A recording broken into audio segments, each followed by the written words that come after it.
네, 안녕하세요. 오늘은 사건 파일, 집단 수용시설의 과거와 현재에 대해서 우리 전직 그리고 현직 기자님들을 모시고 이야기를 나눠보는 시간을 가지려고 합니다. 귀한 손님들 모셨는데요. 먼저 자기소개 좀 부탁드릴게요. 네, 안녕하세요. 저는 전진호라고 하고요. 예전에 함께 걸으면서 일을 해왔습니다. 안녕하세요. 저는 뉴스민 박준혁 기자라고 하고요. 지역에 있는 여러 사안을 위주로 하는 매체고요. 초대해 주셔서 감사합니다. 저는 장애와 인권 발바닥 행동의 김정아 활동가입니다. 반갑습니다. 이제 그 사회복지시설에서 안타깝게도 여러 가지 사건들이 계속 일어나잖아요. 근데 이제 많은 시민들은 그건 옛날 사건이다라고만 생각하시는데 과거부터 현재까지 사실은 사건은 부지기수로 많거든요. 그래서 그때 사건들이 현재적으로 좀 조명해 보면서 왜 이런 일이 계속 반복되고 있는지, 그리고 우리 사회가 어떻게 해결할 수 있는 방법은 무엇인지를 이야기할 건데, 특별히 기자님들을 모신 것은 기자님들이 기억하는 사건과 그 사건의 사진, 그래서 사진을 중심으로 오늘은 사건 이야기를 좀 풀어보려고 합니다. 그래서 오늘은 2000년대부터 이야기를 좀 시작해 볼까 합니다. 2000년대라고 해도 벌써 20년 전입니다. 그죠? 이 사건들이 기억이 잘 안 나요. 사건들 우리의 컴퓨터가 기억하고 있습니다. 예, 예, 우리 속속 뽑아서 또 얘기를 나눠보도록 하겠습니다. 오늘은 충남 연기군에 있었던 은혜의 사랑의 집 사건부터 한번 사진으로 만나보겠습니다.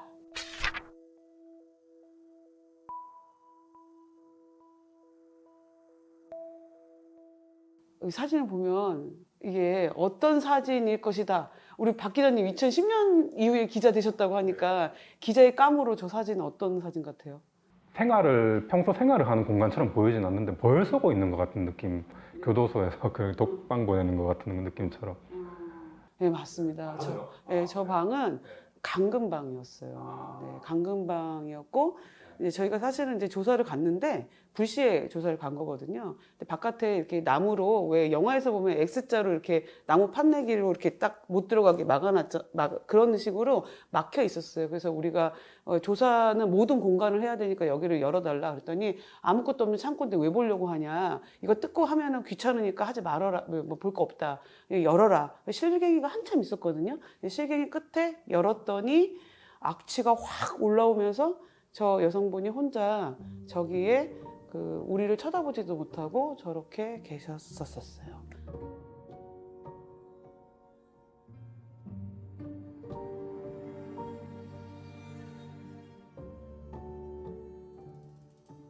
저분처럼 정신장애가 좀 중한 분들이 많이 있었는데 왜 특별히 저분만 저기다가 저렇게 가둬놓고 아예 창고라고 이렇게 우리를 속였을까 해서 봤더니 저분 눈에 이렇게 멍이 까맣게 이렇게 들어 있었거든요. 그러니까 그래서 그러지 않았을까는 이제 우리 추론인데, 저분이 며칠 동안 어떤 식으로 갇혀 있었는지, 그리고 갇혀 있는 동안 음식은 주었는지 화장실을 가게 했는지는 모르겠어요. 근데 저거 밍크 이불이라고 그러잖아요. 네, 너무 축축하고 너무 악취가 너무 확 올라와가지고 방 안에 들어가서 저분을 모시고 나와야겠다고 생각을 하면서도 너무 악취가 났었던 이제 기억이 나네요. 너무 막 안타까웠던 기억이 납니다. 이제 지금 저게 이제 원본 사진이 아니라서 해상도가 많이 떨어지는데 원본 사진을 이렇게 확대를 해서 보면은 저기 이렇게 벽에 낙서 같은 것들이 엄청나게 많아요.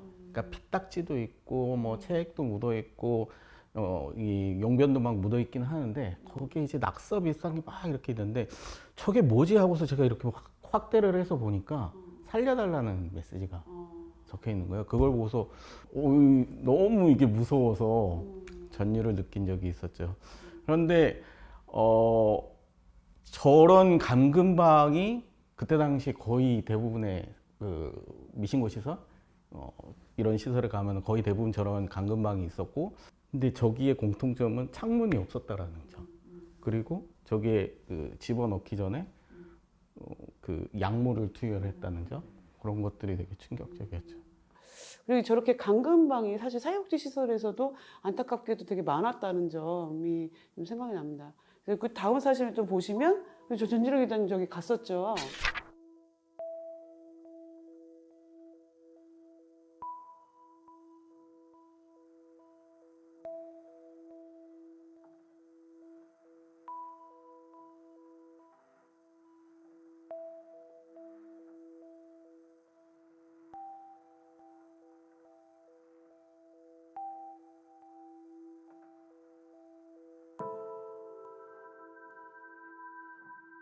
김포 사랑의 집이라는 곳인데요. 그 감금방이 저기 2층에 보면은 저희가 이제 감금방이 있던 곳인데 저기도 저기하고 마찬가지로 그 들어가게 되면은 조명이 하나도 없고 밖에 시건 장치가 돼 있고 근데 왜 들어가냐 저기에 그걸 여쭤봤더니 그 시설장 말을 안 들었을 때 저기 이제 갇힌다고 하더라고요. 그때 저기에 그 들어가 계셨던 분 얘기를 들어보니까 그 정신장애와 관련된 약을 먹는데 그 약을 먹으면 거의 하루 동안 계속 잠을 잔대요. 그래서 하루 동안 거기에 갇혀 있다가 나중에 이제 정신이 이제 좀 돌아오게 되면은 목이 너무 말라서 와 살려달라고 이제 하면은 문을 열어주고 너 내 말 들을래 안 들을래 다시 물어보고 그런 식으로 사람들을 계속 길들이고 저기다 가둬놓고 운영자가 목사님이셨잖아요. 그때 네. 당시에는 이제 개인 운영 신고 시설이라든지 미신고 시설들이 많아서 종교 기도원으로 해서 저런 이제 수용 시설을 운영하시던 분들이 굉장히 많았죠.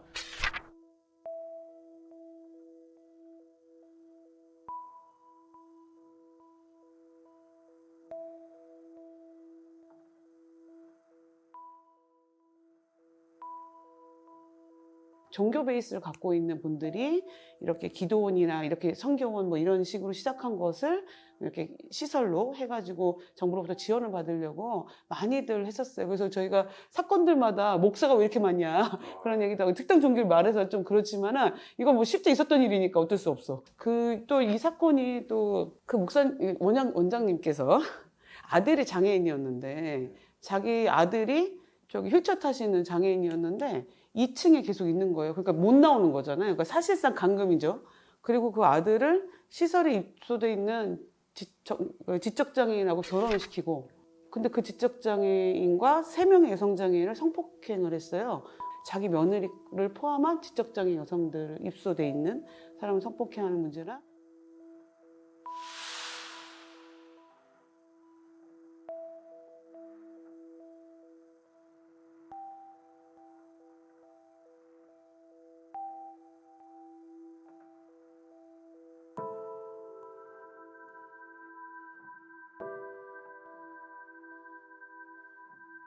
그 약을 이제 서울역에 가서 그때 당시에는 너무 그 노숙인 중에 정신장애 많고 그러는데 이제 정신과 치료를 못 받는 사람들이 많아서 서울역에 이렇게 그 정신과 진료를 하는 약간 무료 급식소 비슷하게 이렇게 정신과 진료를 하는 게 있었었는데 거기 가가지고 다른 사람 이름 대고 약을 타내가지고 그 약 중에 소위 빨간 약이라고 부르는 약이 있거든요.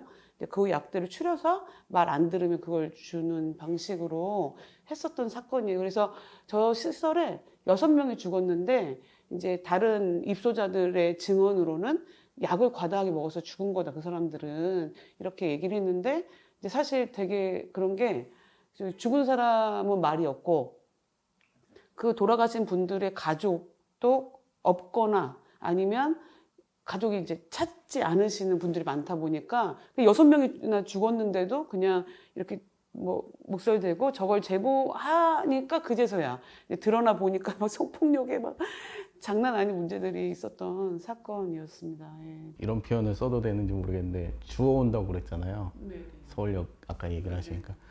그러니까 이제 저런 게 돈이 된다라는 게 어느 커뮤니티에 또 알려졌나 봐요. 그러니까 사람을 주우러 간다고 표현을 하는데 서울역으로 가서 뭐 과자 사준다 뭐 한다 해서 꼬셔서 저런데 이제 저기 입소된 분들도 그렇죠. 그런 분들이 굉장히 예. 많았어요. 그렇게 해서 외곽 지역으로 이제 데리고 가서 컨테이너 넣고 컨테이너에다 사람을 집어넣고 그분이 자기가 어떤 사람이다라는 거를 얘기를 못 하니까는 노숙인으로 해서 예, 새로 네. 예, 증명 짜고 증명 받고 해서 그걸로 장애수당과 네. 수급비를 받아서 챙기고 그걸로 운영을 하고 뭐 이런 일들이 정말 비일비재하게 많았었죠.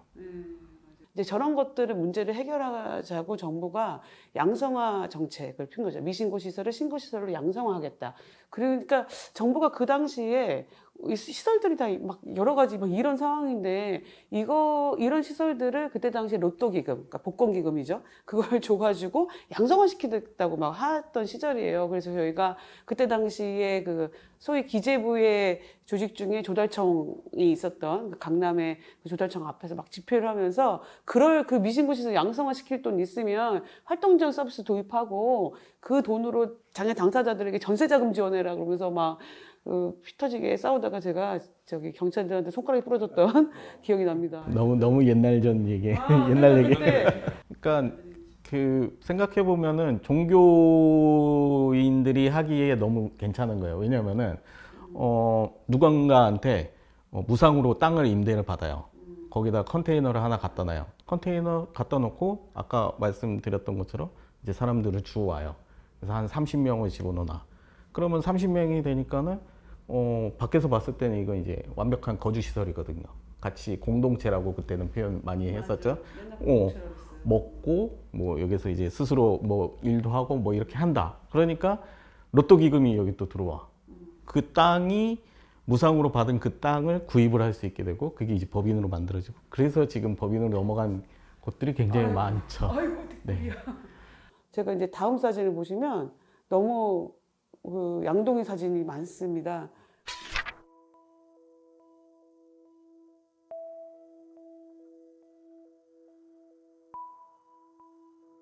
지금 이제 첫 번째 사진은 그 할머니 뒤돌아 앉아 계시잖아요. 강원도 인제에 있는 어떤 시설이었는데 저기도 바깥에서 문이 잠겨 있는 거를 문 따라 막 해가지고 이제 난리가 나서 하여튼 문을 땄더니 저기 안에 할머니 혼자 계시는데 너무 악취가 나는 거예요. 그 악취의 원인이 뭘까? 라고 생각했는데 저는 저 빨간 양동이 양동이가 변기일 거라고는 생각 못 했는데 가까이 가면서 너무 심한 악취가 나서 알았어요. 열어보니까 거기에 이제 그 오물이 이렇게 들어 있었었고. 근데 양동이는 또 양반이더라고요. 제가 어딘가에 개인운영 신고시설 이제 조사를 나갔는데 화장실을 개조를 했어요.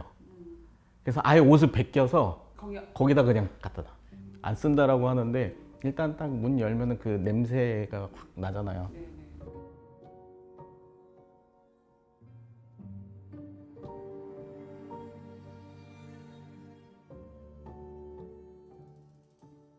넓은 방에, 아니 넓은 방이 아니지, 넓은 화장실이냐 목욕탕이냐 이게 좀 알 수 없는 어떤 넓은 공간에 타일로 이렇게 다 돼 있는데 저 끝에 변기가 하나 딱 있고 샤워기가 하나 딱 있는데 근데 그 시설은 다른 방도 타일로 돼 있더라고요.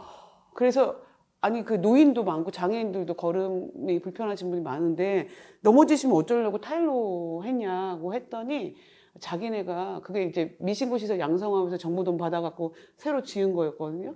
근데 자기네가 타일로 한 게 너무 사람들이 너무 잘했다고 하면서 다 벤치마킹 해간다면서 그 원장님이 자랑하셔가지고 제가 뒷목을 잡았는데 청소하기 편해서 그렇게 바닥 그냥 일반 방바닥 재질 그런 거는 예를 들어 대소변을 쌌을 때 그 냄새가 밴다는 거예요. 근데 타일이 제일 씻겨내기가 편하다고 그 방 자체를 타일로 하셨더라고요. 관리용이네요. 네, 완전히 예, 그랬던 기억이 있습니다.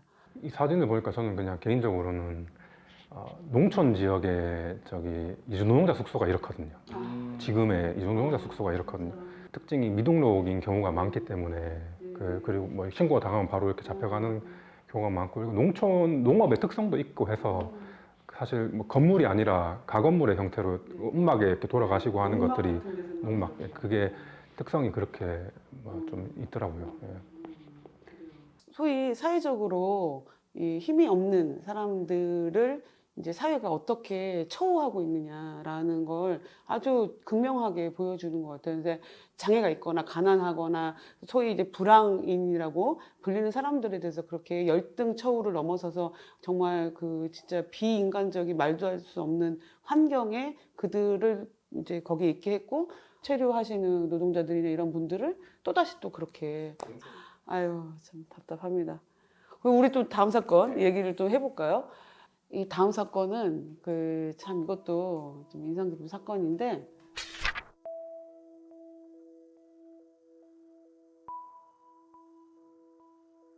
경기도 그 수원 단대동, 지금 이제 아마 지역명이 바뀌었을 텐데요.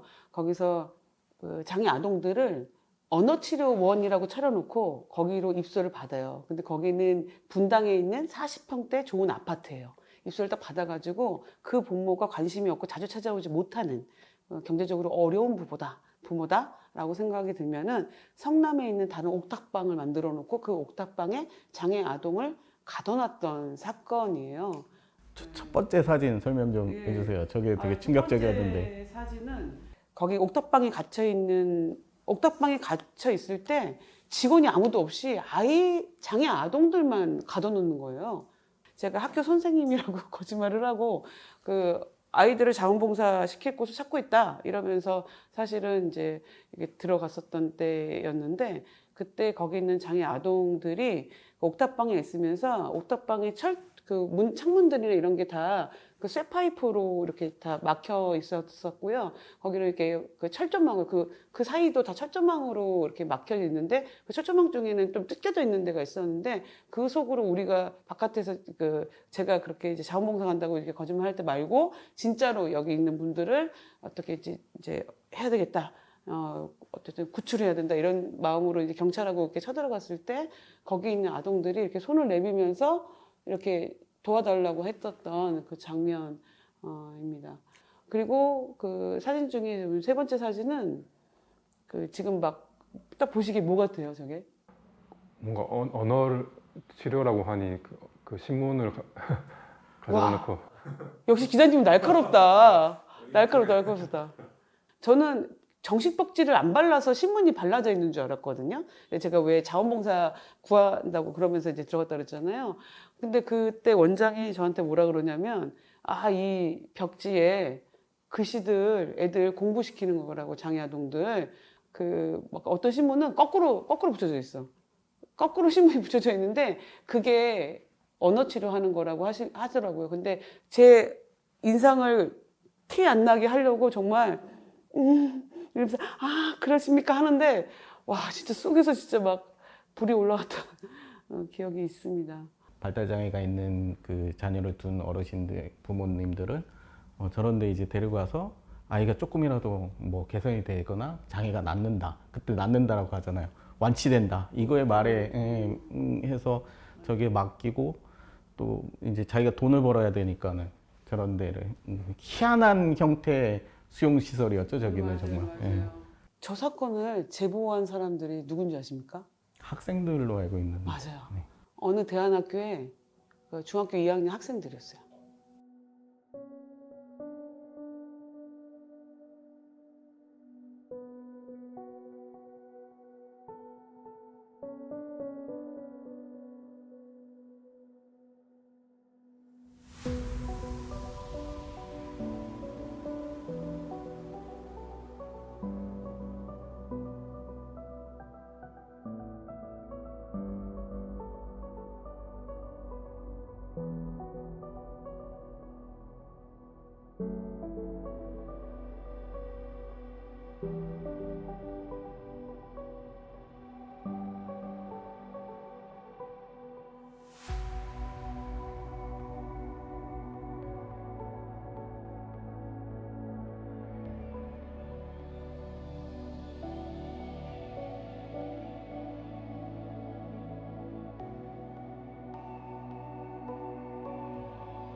자원봉사를 여러 어른들이 갔는데 어른들은 아무런 문제의식을 안 가진 일을 중학생 아이들이 오히려 문제의식을 갖고 학급의 토론 주제로 던지면서 여기 있는 장애 아동들은 왜 이렇게 있어야 되냐, 왜 원장은 우리한테 자원봉사 맡겨놓고 우리가 옥상 항아리에서 열쇠 꺼내가지고 옥상 문 따고 들어가면 장애 아동들만 있냐, 이거 좀 이상하지 않냐, 이걸 토론한 거예요. 그래서 이제 인권단체로 연락이 왔었던 그런 사건이었습니다. 사실은 제가 제일 많이 목격했던 자원봉사자들은 저기서 열심히 헌신하고 봉사하고 그렇게 하세요. 하시고 나와가지고 너무 감사하다. 우리 가족들은 이렇게 아픈 사람이 하나도 없어서 너무 감사하다. 이러면서 이제 가시는 모습들을 너무 많이 목격을 했거든요. 그러니까 사실 저게 문제될 게 일도 없는 거예요. 다음 사진 한번 보시면은 사진 볼 때마다 한숨부터 나와. 저게 장애 시설이랑 상관이 있는 사진인가요?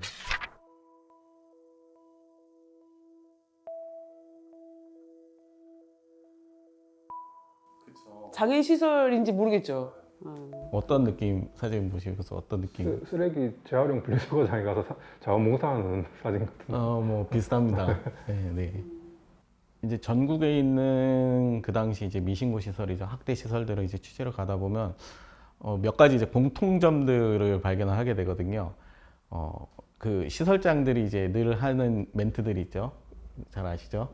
먹여주고 재워주고 여태까지 데리고 길러줬는데 가족처럼 대해줬는데 니네가 이제 와서 무슨 난리냐 그러면서 뭐 너희가 일주일만 있어 봐라 뭐 이런 이야기를 이제 레파토리처럼 하시고 뭐 법인 시설 같은 경우에는 나라에서 이제 딱 그 식수 인원에 맞춰서 이제 그 식사가 제공이 되지만은 저기 나오는 것처럼 뭐 조건부 시설이라든지 미신고 시설 같은 경우에는 그런 게 없으니까 식사를 어떤 식으로든 내부에서 이제 해결을 해야지 돼요. 그거를 어떤 식으로 해결했냐면은 푸드뱅크, 그러니까는 학교라든지 이런 데서 음식을 짬이라고 봐야지 되죠. 그러니까 남은 음식을 갖고 왔다라기보다 정말 짬 시키는 음식을 가지고 와서 그걸 사람들이 이제 나눠 먹고 그럼 음식들이 막 섞여 있을 거 아니에요. 그거를 뭐라고 이야기를 하냐면은 이분들이 섭식장애가 있으니까는 음식을 섞었다 이런 이야기를 하시는 거를 굉장히 많이 목격을 했죠. 그래서 이제 쓰레기를 저렇게 모아 놓으시고 저기에서 이제 공동체, 그러니까 뭐 불황인 일종의 불황인 공동체라고 해야지 되겠죠. 장애가 있는 분들이 계셨지만은 어떤 이름도 해낸 공동체였어요. 맞아요. 그래서 시설장님이 나 우리 공동체인데 뭐 이러면서 했던 기억이 납니다. 근데 문제는 저 사람들을 어느 시각에서 바라다 보느냐에 따라서 저분들을 달리 생각을 한다는 거죠. 그래서 종교 매체에서는 저 시설을 굉장히 이제 긍정적으로 평가를 했었잖아요. 그러니까요. 2003년도에 저 시설에 대해서 그 카톨릭 신문에서는 친환경 공동체 그 현장을 가다 이게 이제 기사 제목이에요.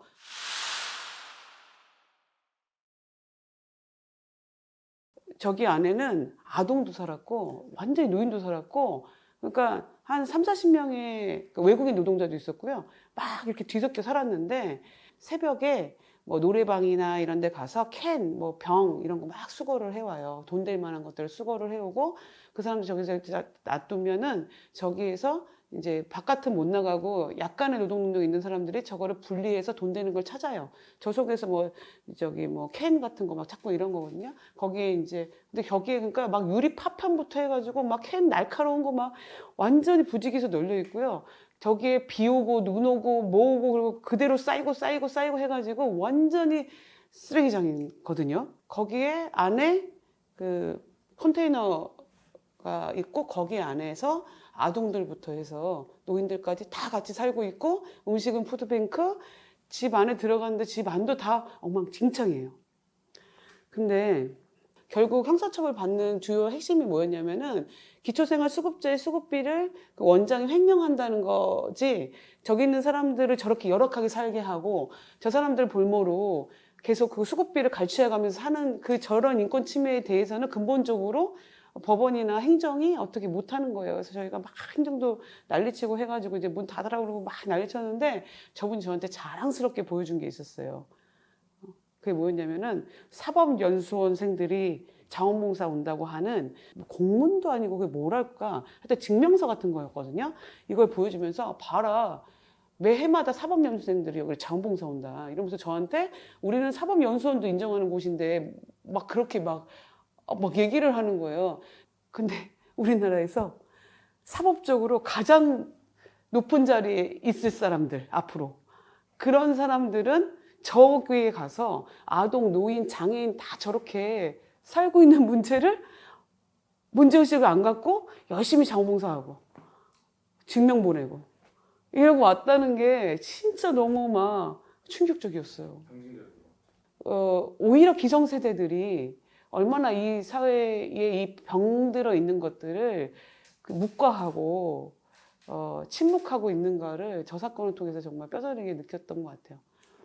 봉사를 하러 오는 사람이라든가 아니면은 그거를 그 뭐 어떤 프로그램이런가 이런 거 여기서 보는 사람들이 그냥 저 사람들은 저기 있는 사람들, 저거 하는 사람들이라고 생각하니까 저기 자원봉사하러 가서도 이렇게 염소원에 있는 사람들이 저렇게 저런 환경에서 사는 거 보고도 아, 저기 있는갑다 하고 그냥 오는 거고.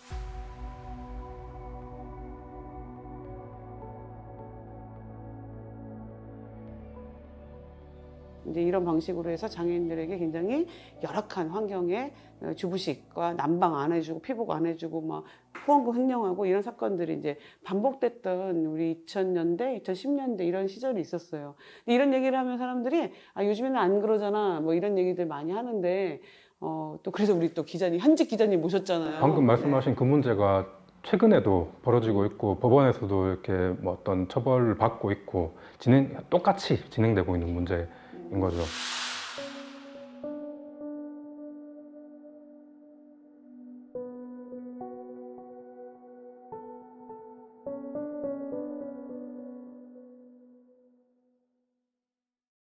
많은 일들이 있는데 지금 이제 최근에 또 사건들로 잠깐 조금 더 넘어가 볼까요?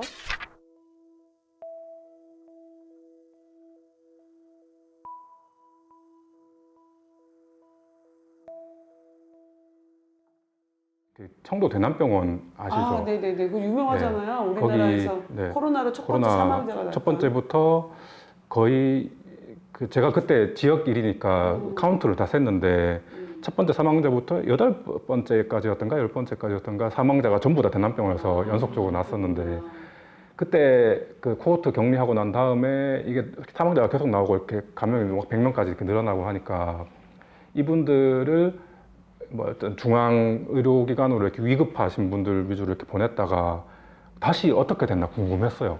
이 사람들이 그렇게 다 흩어졌다가 어디로 갔을까? 다시 시설로, 다시 청도 지역으로. 그러니까 청도 대남병원은 폐쇄를 해서 걸로는 못 돌아갔지만 전원을 시켰던 거죠. 그러니까 딱 그 100여 명 중에 집으로 복귀한 사람이 한두 명? 그 외에는 전부 다 대부분 돌아가셨거나 아니면 그냥 다른 시설로 옮겨가셨거나. 그러니까 그때 당시에 생각을 해보면은 거의 한 달에 한 번 정도 저런 문제가 있는 학대 사건이라든지 아니면 횡령이라든지 저런 문제가 있는 시설들을 저희가 이제 취재를 갔었거든요. 그 문제가 있으니까 특히나 이제 학대 사건이 벌어지거나 하면은 문을 닫아야 되잖아요. 근데 그때 당시에 대안은 전원 조치밖에 방법이 없는 거예요. 그러니까 저희도 한 달에 한 번씩 늘 괴로운 거예요. 그래도 저희는 기사를 쓰고서 그냥 빠지잖아요. 다음 또 거기로 하는데 활동가들 거기에 이제 개입을 했던 사람들은 이제 외부에 있는 사람들은 그런 얘기를 하죠. 너희가 이제 탈선을 얘기하기를 하고 지역사회에서 살아야 된다라고 이야기를 하는데 왜 맨날 전원 조치밖에 못 하냐. 그러니까 그 무거운 마음 그걸 늘 갖고 이제 취재 활동을 했었죠. 아니, 근데 대구 경북에서 전국적으로 여러 가지 사건들이 있었지만 사건들이 사실 요 몇 년 사이 되게 많았어요. 최근에 시설 인권 문제 사건들이 그리고 그 또 다른 사건들도 있었잖아요. 대구에 있는 자치군 중에 또 달성군에 있는 한사랑 마을이라는 곳이 있었는데 마을 길어도 16몇 년밖에 안 되고 소규모화된 그런 그나마 막 몇백 명씩 되는 시설보다는 좀 나을 걸로 기대할 수 있는 그런 시설에서도 그 뭐 극단적인 어떤 사고, 뭐 사망 사고 이런 것들이 몇 건 벌어져 가지고 인권위가 뭐 이렇게 그 한번 조사해보고 그런 과정에서도 축적된 조사가 있었는데 근데 나중에 보니까 이 시설이 그런 게 있었다라는 게 알려진 거죠. 심지어 이렇게 지역에 있는 시민사회에서도 몰랐어요. 근데 뭐 사망 사고가 일어나고 나서 살펴보니 예전에 또 있었고 이런 게 딱 확인이 되면서.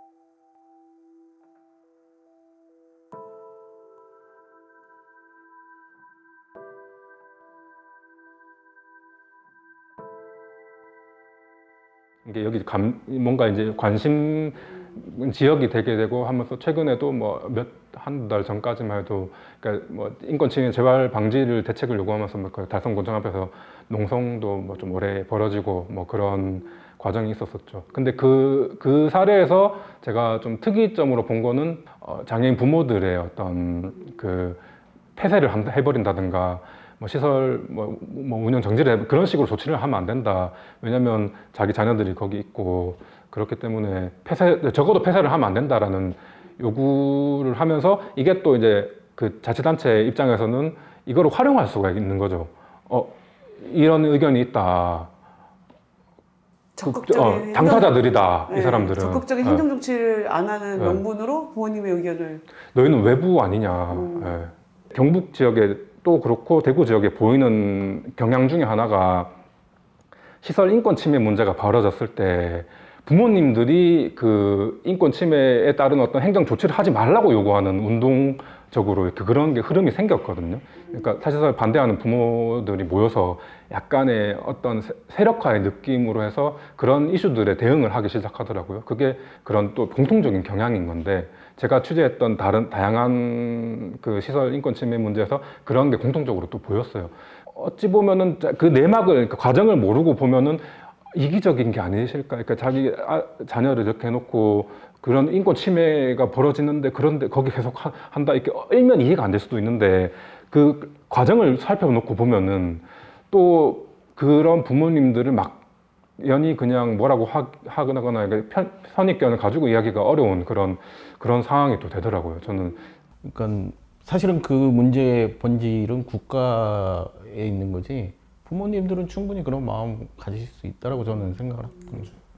그 악순환인 것 같아요. 근데 이 고리를 깨려면은 사실은 저는 이제 우리가 이 문제를 시설의 인권 문제 터졌을 때 부모는 어떤 포지션을 가지셔야지 장애 당사자, 자신의 가족이 더 잘 살 수 있는 게 어떤 것인지에 대한 그 포지션의 문제를 부모도 좀 고민을 하고 그 시민사회 조직도 좀 고민을 하고 정부 관계자는 더 이상 부모의 가족 부양의 부담의 그 고통과 이런 그래서 시설에 매달릴 수밖에 없었던 이 역사적인 이 상황이 있었던 건데 그런 것들을 계속 그 숨어가지고 되게 무책임하게 행동하는 것을 그만 둬야 되지 않을까. 네, 맞아요. 저는 오히려 네. 이렇게 생각합니다. 그러니까 방금 그러니까 경북의 그 열악한 현실에서 탈시설 운동을 어떻게 해야지 그러니까 실효적으로 유효하게 할 수 있을까에 대해서 좀 방안을 고민할 필요도 있다. 그런 생각이 들었어요. 네. 그 오늘 좀 긴 시간 동안 2000년대 사건부터 최근의 사건까지 이렇게 또 이제 서울 수도권에 있는 사건부터 대구 경북 지역에 있는 사건까지 이렇게 쭉 훑었는데요. 이제 두 분은 이제 기자 하시고 계시니까 제가 이제 이런 일들을 좀 사회적으로 반복하지 않기 위해서 뭘 좀 더 하면 좋을까? 뭘 어떻게 더 해야 될까? 이런 거에 대한 좀 마지막 마무리 멘트랄까? 이런 얘기를 부탁드립니다. 원론적으로는 참 이 시설의 구조적 문제가 가지는 인권 침해를 필연적으로 이렇게 불러오는 위험성 그런 게 본질적으로 있는 것 같은데 이게 현장에서 문제가 풀어질 때 부모의 입장이라든가 아니면은 시설 인프라에 되게 부족한 문제 이런 것들이 난점으로 사실 공백 지역으로 이렇게 남게 된다. 이 문제 있을 때 실제로 그런 문제 때문에 그 공백 지역을 지금까지는 그 탈시설 운동을 하는 사람들이 감당하고 그러니까 자기 시간 써가면서 막 그 희생하는 식으로도 이렇게 어떻게든 해왔는데 그게 지속 가능한 방식이 아니다. 청도 대남병원 그 문제를 봤을 때 결국 청도 대남병원에서 이렇게 많은 분들이 그 사망을 하게 되고 코로나라는 그 미중유행 그 질병 감염병 상황에서 그 사람들 코호트 격리라는 그 민명하에 이 사람들을 그냥 방치를 해놓은 거거든요. 제대로 된 의료 시설이라든가 설비라든가 그런 걸 보장하지 않은 채 그것의 의미는 시설의 본질이라고 생각을 해요. 그러니까 이 사람들을 그 지역사회에서 분리해서 여기 그냥 가다 놓는다는 거. 그 당장 위험한 사람이 있어도 이 사람들한테 그 필요한 의료 시설로 보내서 이렇게 하지 않고 여기서 일단 가둬놓고 코호트라는 명목으로 이렇게 가둬놨다는 것 자체가 시설에 존재하는 이유는 바로 그러니까 지역사회에서 분리시켜서 관리하기 위한 것이다라는 걸 보여주는 상징적인 사건이라고 봤을 때 분명히 그 인권적이고 앞으로 살아가야 할 때 이런 그 시설의 문제점을 해소하는 방향, 그러니까 탈시설이 되겠죠. 아니, 지역사회 자립생활할 수 있는 방향을 계속 그 실효적으로 고민을 해야 되는 게 중요하다라는 게 제가 뭐 취재하면서 느꼈던 생각입니다. 우리가 민주주의 사회를 이야기를 하잖아요. 근데 민주주의 사회라는 것들은 제가 생각하는 민주주의는 굉장히 시끄러운 거라고 생각을 하거든요. 다양한 이야기가 나올 수밖에 없으니까 시끄럽죠. 저는 그게 민주주의라고 생각을 하는데 우리가 민주주의를 지향을 하고 사람의 어떤 인권이라든지 권리에 대해서 이야기를 하지만은 그거를 표출하는 방식들은 조금 우리가 굉장히 억압적이고 관리지향적이고 이런 모습으로 가고 있지 않나 이런 생각들을 되게 많이 해요. 그래서 이 시설 문제가 나중에 이게 가능할지 모르겠지만 호텔처럼 되면 어떨까? 여기 있는 사회복지사들이라든지 그 생활교사들이 호텔리어가 되는 거죠. 그래서 내가 원하는 A 호텔, A 시설, B 시설 뭐 이렇게 선택을 할 수 있을 정도? 그러면 객단가가 엄청 올라가겠죠? 그때 되면 정부가 지역사회에 나가서 사는 게 훨씬 더 좋지 않겠나 뭐 이렇게 얘기를 하지 않을까 뭐 이런 생각을 상상을 해봤습니다. 네. 어떤 특정 집단은 일정 수준 이하로 살아도 돼라고 하는 사회가 한 번도 허용한 적이 없지만 사실은 허용되어 있는 그런 삶들을 살고 있는 사람들이 있다라는 거거든요. 근데 그 삶들이 지금도 이어지고 있다라고 생각을 합니다. 그래서 저는 왜 우리가 점수 중에는 낙제점이 있잖아요. 그러니까 이 점수 이하로는 그렇게 살게 하면 안 돼라고 하는 게 있고 뭐 90점 이상이면 좋은 삶이죠. 그런 삶으로 또 지향을 해야 하잖아요. 근데 우리는 양쪽이 다 없는 것 같아요. 그래서 장애가 있건 그리고 노인, 치매, 여러 가지 조건에 있는 사람들도 이 사회에서 분리된 특정 구획된 공간 안에서만 살거나 자기 개인에 대한 지원 계획 없이 그냥 집단적으로 수용된 삶을 사는 것은 안 되라고 하는 국가의 어떤 딱 그 기준선이 있으면 시설부터 해서 모든 그렇게 열악한 처우에 있는 사람들의 문제를 좀 정리할 수 있지 않을까 생각이 들고요.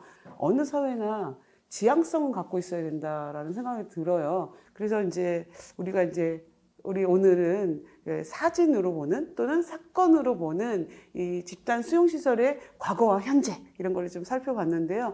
이런 것들을 우리가 살펴봄으로써 우리가 뭘 지향해야 하고 뭘 지향해야 하는지를 좀 오늘 같이 이야기를 심도 깊게 나눈 게 아닌가 생각이 듭니다. 참석해 주신 두 분께, 참여해 주신 두 분께 좀 감사드리면서요. 오늘 시간은 마치도록 하겠습니다. 감사합니다.